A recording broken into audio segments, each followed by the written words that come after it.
Difuzor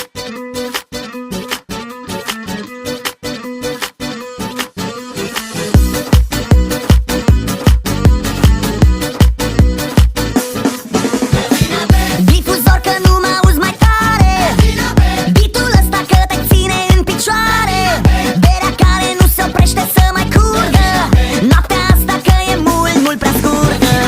Gașca ta că n-ajungi până în zori acasă, mama ta că te-a făcut așa frumoasă, iubitul tău că a venit din nou cu tine, iubita mea că n-ai să pleci de aici cu mine. Zorii mă întreabă de ce nu mă culc, soarele-mi spune că am stat prea mult, visele mele încerc să strig așa, e viața mea, dă vina pe ea.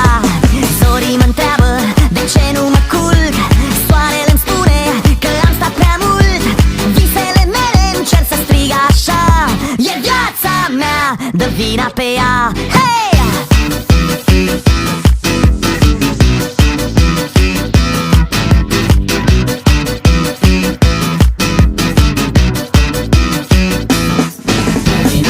Vântul care iar îți suflă în buzunare, masa care e plină de pahare goale, basul care ți-mi vibrând în difuzoare, Oliver că iar lovește toba mare, soarele care din nou vrea să răsară, lumea care nu se satură să sară, Jack și Jim că încă nu ți-ai rupt capul, basistul meu că bag acum slepul.